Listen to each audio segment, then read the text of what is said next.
Hamjambo nyote. Asanteni sana kwa simu zenyu. Maswali nimeulizwa ni mengi, lakini ningelipenda kuyajibu sasa. Watu wengi kutoka hizi eneo bunge 6 ambazo zinajumuisha na kujenga kaunti ya Mombasa wameweza kunipigia kutaka kujua ipi njia sawa ama ni vipi niwape mwelekeo kuhusiana na uchaguzi wa UDA, the grassroots, hizo elections ambazo zinatarajiwa kufanyika tarehe 12. Na wengi wananiambia Mohamed Ali, itakuwa vipi? Tusikii sauti yako.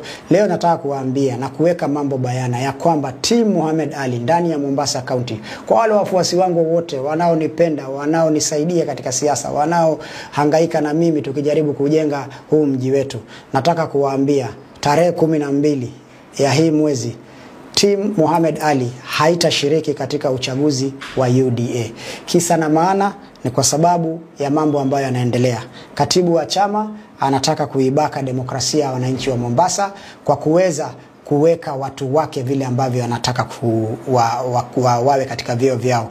Katibu wa chama ameichukulia hii election kama tu formality, lakini tayari ana majina ya watu wake ambayo yatapitia mikononi mwake kwa sababu yeye ndio katibu wa chama. Katibu wa chama hataki kupatiana demokrasia inayostahili. Hataki kufanya nafasi za watu kuweza kushiriki vilivyo. Anataka kuweka watu wake katika kila eneo bunge kuanzia ward level mpaka juu. Watu ambao walihangaika na chama, wakakufa na chama wakati chama ilikuwa haijulikani, wametupwa nje wengi wao kwa sababu wana msimamo wa chama, hawana msimamo wa kushabikia mtu. Kwa hivyo yeye anataka mtu wa kushabikia, hataki mtu wa kuuliza maswali, hataki opinions za watu, anataka kufanya vile ambavyo anataka. Kwa hivyo wewe katibu, tumeona makatibu wengi wa chama.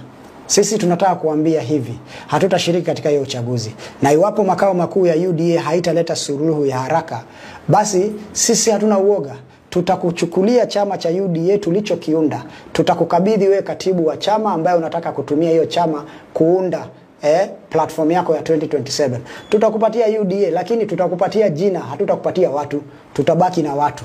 Tutakupatia hiyo UDA, ukae nao tuone kama itakusaidia kutoa uongozi ukitumia hiyo demokrasia ya kijambazi ya kuweka watu wako badala ya kupatia wananchi nafasi ya kushiriki kidemokrasia, kikatiba, waweze kushinda ama kushindwa, ndio chama isonge mbele. Kwa hivyo kama umechukulia kufanya hivyo, sisi tunajitoa rasmi, hatutashiriki, tutabaki na wananchi na tutakutana na wewe katika muda ambao Mwenyezi Mungu ameiweka. Tutapatana hiyo siku na hiyo siku ndio tutaulizana maswali.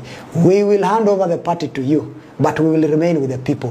And when we are coming to face you, we are going to face you with the people. And we are going to ask you many questions. Kwa hivyo usitumie hiyo opportunity ya kukandamiza demokrasia ya watu. Kwa hivyo watu wangu wa Mombasa popote mlipo, hatutashiriki. Team Mohamed Ali haitashiriki. Nendeni nyumbani, mkae muangalie TV, social media, msikie vile watu wanavurugana, watu wanachaguana, watu wanalia, wengine wanacheka. We will see. Lakini sisi tutakubali na ile kauli mbiu ya wananchi ya let the people decide. Sisi tutasubiri wakati mwafaka wa kukujibu wewe. Na tunataka kuambia kama umeamua kuharibu hii chama, basi sisi hatutakuwa miongoni mwa kuiharibu. Tutakuachia uiharibu vizuri. Sisi hatutashiriki, na ni hayo tu kwa wale ambao wamekuwa wakiuliza maswali. Tutajibu haya mambo mengine katika wakati ufao. And we have many options on the table. Mtu asione ati ukitoka kwa chama huwezi enda mahali. I was in ODM, nikatoka ODM. Nikaenda independent and I won the election. People are not interested with the parties. People are interested with what you do for them. Nimerudi tena na term ya pili na UDA. Nimechaguliwa, being the only UDA MP in the entire Mombasa County. So usitumie chama kama chambo. Wananchi hawataki kujua ni chama gani. Wananchi wanataka kujua ni hipi umewafanyia, ni lipi umewafanyia, umejenga shule ngapi, barabara ngapi, makazi ngapi, umefanya nini kwa wananchi. So don't take advantage of power. Naona hii power inakuingia kwa kichwa yako sana. Unaona wewe ni SG, sasa unaona unaweza fanya vile unataka. No. We know how to deal with people like you at the right time. So we are not going to participate in this election. If UDA is not going to tell us anything, tutawacha tu hivyo. I will answer you at the right time. Asanteni sana.